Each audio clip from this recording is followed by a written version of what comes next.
ఈరోజు జగన్మోహన్ రెడ్డి గారు ప్రకటించినటువంటి వైసీపీ మేనిఫెస్టో ఏదైతే ప్రకటించారో ఇది అర్థవంతమైనటువంటి మీనింగ్ఫుల్గా ఉంది. ఇది ఇంప్లిమెంట్ చేయడానికి అన్ని విధాల అవకాశాలు ఉన్నాయి. కాబట్టి ఇప్పుడు అంతే లాస్ట్ టైం నవరత్నాలు అని చెప్పి 37 చేశారు. DBT non DBT 7, DBT 30. So that దానివల్ల డీబీటీ అంటే డైరెక్ట్గా వాళ్ళ ఖాతాలో ఉంటుంది. అవన్నీ కొనసాగుతాయి. ఇందులో కొన్ని ఎక్కువగా పెంచుకుంటూ వెళ్ళారు, అందులో కొన్ని ఎక్కువగా పెంచుకుంటూ వెళ్ళారు. ఈ మేనిఫెస్టో చూసిన తర్వాత మనకి ఏమనిపిస్తుందంటే దట్ ఈజ్ జగన్మోహన్ రెడ్డి. ఎందుకంటే ఒక మాటిచ్చి మాట అంటే ఖచ్చితంగా నిలబడతాడు అన్నటువంటి వాస్తవానికి దగ్గరలో ఉన్నటువంటి మేనిఫెస్టో. పెన్షన్లు 3,500 పెంచారు. అలాగే మనకి 4 ఫ్లోర్లు ఫిషింగ్ హార్బర్లు పెట్టి వైఎస్ఆర్ చేయూత 75,000 నుండి 1,50,000 వరకు. వైఎస్ఆర్ కాపు నేస్తం 60,000 నుండి 20,000 వరకు, అంటే 1,20,000. అలాగే అమ్మఒడి 15,000 నుండి 17,000 వరకు. వైఎస్ఆర్ 0 వడ్డీ రుణాల కింద పొదుపు సంస్థలకు 5 ఏళ్లు గాను 3 లక్షల రూపాయలు.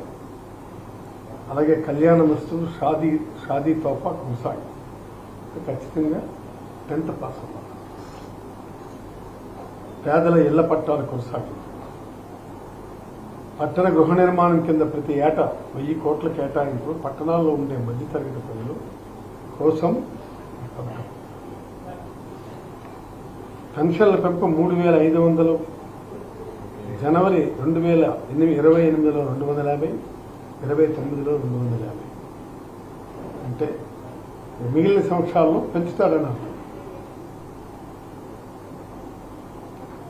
రైతు భరోసా 13,500 నుండి 16,000 వరకు. మత్స్యకార భరోసా, వాహన మిత్ర కొనసాగుతాయి. స్వయం ఉపాధి పథకాన్ని కొనసాగిస్తూ వాహన మిత్ర సొంత టిప్పరు, సొంత లారీ నడిపే వాళ్ళకు కూడా విస్తరిస్తాం. అంటే ఇంతకుముందు వీటికి లేవు, ఓన్లీ మన ఆటో డ్రైవర్స్కే. వాళ్ళతో పాటు వీళ్ళకు కూడా ఇప్పుడు ఇది వాహన మిత్ర విస్తరిస్తున్నాయి. ఎవరైనా ప్రమాదాల్లో చనిపోతే 10 లక్షల బీమా కలిగిస్తా ఉంటాయి. It's very good policy. Because వాడికి ఒక రక్షణ, ఒక ధీమా, వాడు బీమా ఉందనేటువంటి ధీమాతో తను రేపు బండి తీసే పరిస్థితిలో ఉంటాడు. ప్రభుత్వమే నేరుగా 10 లక్షల రూపాయలు బీమా ప్రకటిస్తుంది. తర్వాత లాయర్లకు లా నేస్తం కొనసాగి, చేనేత నేస్తం కొనసాగి, ఆప్కో బకాయిలు చెల్లించాం, ఈ దఫా కూడా కొనసాగిస్తాం. స్కిల్ హబ్బులు కొనసాగి, outsourcing schemes are eligible. Outsourcing ఉద్యోగస్తులు కూడా ఈ స్కీమ్స్ అన్ని కూడా ఎలిజిబుల్. ఈ విధమైనటువంటివి ఎన్నో మనం ఇంకా చూస్తే మైన్యూట్గా చాలా గొప్ప విషయాలు మేనిఫెస్టోలో పెట్టారు. ఈ మేనిఫెస్టో ఒక కాన్ఫిడెన్స్, ఒక ధైర్యం, ఒక నిబ్బరాన్ని ఇస్తుంది. సామాన్యుడికి నిబ్బరాన్ని ఇస్తుంది. ఇవాళ వాడు అంటున్నాడు, మీరు ఈ విధంగా ఇచ్చకపోతే రాష్ట్రం ఏమవుతుంది? సేమ్ బడ్జెటే ఇచ్చారయ్యా. సేమ్ బడ్జెట్లోనే చేశాం ఇది. ఈరోజు ఇవన్నీ చేశాం కనుక ఆర్థికంగా ఆదాయాలను పెంచే పరిస్థితి ఉంది కనుక ఇవాళ వాళ్ళు మార్కెట్లో వాళ్ళు కొంటున్నారు, అమ్ముతున్నారు. ఈ ట్రాన్సాక్షన్ అన్నటువంటిదే మోస్ట్ ఇంపార్టెంట్. ఇవాళ వాళ్ళు మార్కెట్కి వెళ్తున్నారంటే వాళ్ళు కొంటున్నారు. ఈ కొనుగోలు శక్తి పెరిగింది. ఈ కొనుగోలు శక్తి పెరిగిన దాని మీద ఇవన్నీ కూడా ఇంక కొన్ని పెంచుకుంటూ వెళ్ళాయి. కరప్షన్ లేదు, అవినీతి లేదు, ఆస్కారం లేదు. డైరెక్ట్గా బటన్ నొక్కితే వాళ్ళ ఖాతాల్లో పడుతుంది. తర్వాత మనం ఎన్ననుకున్నా ఆయన పెట్టినటువంటి ఈ గోరుముద్ద పథకం, తర్వాత అమ్మఒడి పథకం, ఈ శాంక్షన్స్ అన్ని కూడా చాలా అద్భుతమైనటువంటి, ఎంత ఇంట్రెస్ట్ తీసుకుంటున్నాడంటే ప్రతి విషయాల్లోనూ బట్టలు వారికి కుట్టేటప్పుడు ఆయనే స్వయంగా పిలిచి ఇది సెలెక్ట్ చేయండి అని చెప్తున్నారు. ఖచ్చితంగా రావాల్సిందే.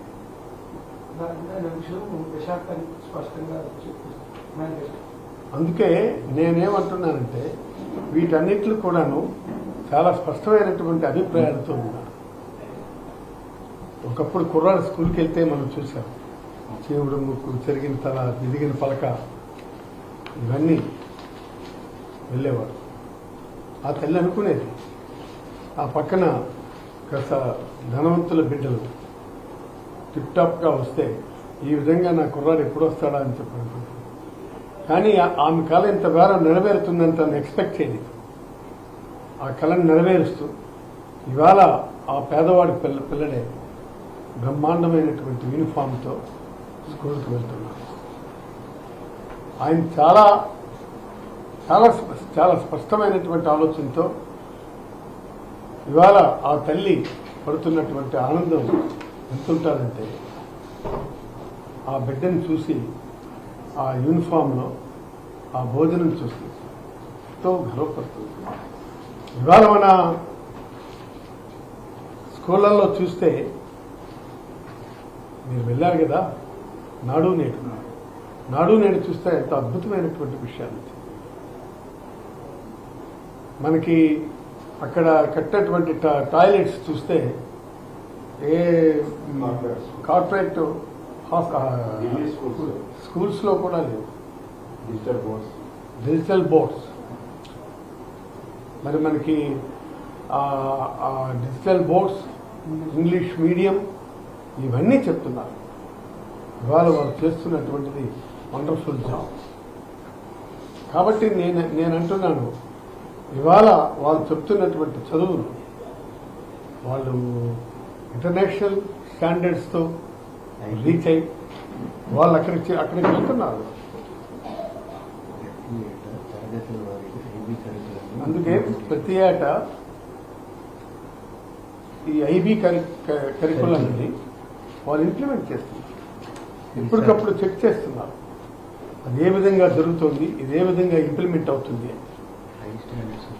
హై స్టాండర్డ్స్ ఆఫ్ ఎడ్యుకేషన్ని ఎట్టి పరిస్థితుల్లో కాంప్రమైజ్ కావుతుంది. అంత గొప్ప ఎడ్యుకేషన్ సిస్టమే అసలు పూర్తిగా మారిపోయింది. మనం medical and health and education చూస్తే మన భారతదేశంలోనే ఉన్నామా అనిపిస్తుంది. అంత గొప్ప స్టేజ్లో తీసుకుని వెళ్ళాడు. ఒక డాక్టర్ ఇక్కడ హాస్పిటల్లో ఒక డాక్టర్ ప్రతి ఇంటికి వెళ్తున్నారు. Family doctor concept. ఆ డాక్టర్లు ఆ ఫ్యామిలీతో అటాచ్మెంట్ పెరిగి ఆ ఫ్యామిలీ పిల్లలు వాళ్ళ తాలూకా వ్యవహారాలన్నింటిలో కూడా ఎంతో చక్కనైనటువంటి రీతిలో వాళ్ళు ఉంటున్నారు. అందుకు మాకు ఇవాళ మా డాక్టర్ వచ్చాడు, మాకు మందులు ఇచ్చాడు అన్నటువంటి మందులు కూడాను అత్యంత కాస్ట్లీ మెషిన్స్. మీరు చూడండి, ఇవాళ అక్కడ హాస్పిటల్లో స్టాక్ చేస్తున్నటువంటి మెడిసిన్స్ చూస్తే అద్భుతమైనటువంటి మెడిసిన్స్.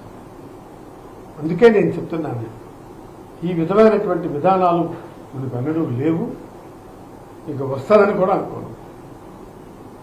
అందుకు మనం అనేకమైనటువంటివి సంస్కరణలు చేసుకుని చంద్రబాబు నాయుడు గారు చేసినటువంటి ఈ న్యూసెన్స్ కార్యక్రమం ఉంది కదా, సూపర్ 6. ఏంటో సూపర్ 6 డూపర్ 6 చెప్పమనండి, దానివల్ల నేను చేస్తాను. అయ్యేది జరిగేది చెప్పాలి. కాకపోతే ఆ మేనిఫెస్టో అనేటువంటిది అదాని సొంతంగా పెట్టుకున్నటువంటిది కాదు. ఇంకో దగ్గర ఎరువుగా అరువు తెచ్చుకున్నటువంటి మేనిఫెస్టో. కానీ మనం మన మెదడులో నుంచి, మన ఆలోచనలో నుంచి ప్రజల కష్టాలను చూసి రియాలిటీ మేనిఫెస్టో ఉండాలి అన్నటువంటి ఆలోచనతో ఇవన్నీ చేసుకుంటూ వచ్చారు. తర్వాత ఇప్పుడు మనకి రాజధానులు ఉన్నాయి, 3 రాజధానులు ఉన్నాయి. 3 రాజధానుల మీద రియలిస్టిక్ అప్రోచ్ ఉంది, నిజాయితీ ఉంది, చిత్తశుద్ధి ఉంది. ఆయన ఏమంటున్నాడు, ఆ రిపోర్టు తీయండి, వాళ్ళు ఇచ్చినటువంటి ఎక్స్పర్ట్స్ రిపోర్ట్స్ తీయమని చెప్పి ఆ రిపోర్ట్స్ మీదే మనం బేస్ అయ్యి వెళ్దామన్నారు. ఆ రిపోర్ట్స్ని బేస్ చేసుకుని ఇవాళ జగన్మోహన్ రెడ్డి గారు చాలా స్పష్టంగా మనకి ఈ మన సెంట్రల్ అదే మనకి ఏది లాది మన కర్నూలులో పెట్టారు. అలాగే మన న్యాయ వ్యవస్థ కర్నూలులో పెట్టారు. ఇక్కడ అసెంబ్లీ పెట్టాడు విజయవాడలో. విశాఖపట్నంలో పరిపాలనా వ్యవస్థ కార్యనిర్వాహక రాజధాని పెట్టారు. దాన్నే మనం కొనసాగింపుగా ఖచ్చితంగా ఈ మేనిఫెస్టోలో ఆయన మెన్షన్ చేసి చెప్పడం ఇస్ గ్రేట్. ఖచ్చితంగా రేపు ఈ క్యాపిటల్ టౌన్ అన్నటువంటిది మనం విశాఖపట్నాన్ని మనం తెచ్చుకోబోతున్నారు. అన్నీ కట్టేసినారు, అన్నీ ఉన్నాయి, ఎవరో షిఫ్ట్ అవడం. అందుకు ఉత్తరాంధ్ర ప్రజల కోరికను మన్నిస్తూ ఈ నిర్ణయం తీసుకున్నారు. అందరూ కూడా ఉత్తరాంధ్ర కాదు, దేశం మన రాష్ట్రంలో ఉన్నటువంటి అన్ని జిల్లాల వాళ్ళు కూడా మనకి విశాఖపట్నమే క్యాపిటల్గా ఉండటం సరైనటువంటిది అని చెప్పి. ఎందుకంటే నీకు ఎయిర్వేస్, నెక్స్ట్ మనకి రైల్వేస్, రోడ్వేస్, సీవేస్, ఇవన్నీ కూడా కనెక్టివిటీతో ఉన్నటువంటి వీటిని మనం డెవలప్ చేసుకుంటే అద్భుతమైనటువంటి నగరాన్ని సృష్టించగలమన్నటువంటిది ఆయన నమ్ముతున్నారు. ఆయన నమ్మడమే కాదు, ఇట్స్ కరెక్ట్. ఇంత డబ్బు ఖర్చు పెట్టి ఇన్ని మనం ఎక్కడ చేయగలం? ఉన్నటువంటి డబ్బును మనం ఖచ్చితంగా ఇక్కడ మనం పెట్టి దాన్ని డెవలప్ చేసి ప్రమోట్ చేస్తే విశాఖపట్నం బాగుపడుతుంది. దాని ఫలితాలు అన్ని జిల్లాలకి అందుతాయి. అందుకు ఈ ఉత్తరాంధ్రలో క్యాపిటల్ అన్నటువంటిది చాలా ఎసెన్షియల్. అది ఎంత తొందరగా చేస్తే అంత మంచిదని చెప్పి నేను నమ్ముతున్నాను. దాన్నే ఈరోజు జగన్ గారు ప్రకటించడం చాలా ముఖ్యమైనటువంటి విషయంగా తీసుకుని ప్రకటించడం సంతృప్తికరమని చెప్పి నేను మనవి చేస్తూ, ఇంకా చాలా ఉన్నాయి చెప్పాలనుకుంటే, వాటన్నిటి మీద మళ్ళీ సవిస్తరంగా ఎలాగో మనం ఎన్నికల దాంట్లో వెళ్తాం కాబట్టి ఇవన్నీ ఉపయోగపడతాయని చెప్పి నేను నమ్ముతూ నేను మీ దగ్గర నుంచి సెలవు తీసుకుంటున్నాను.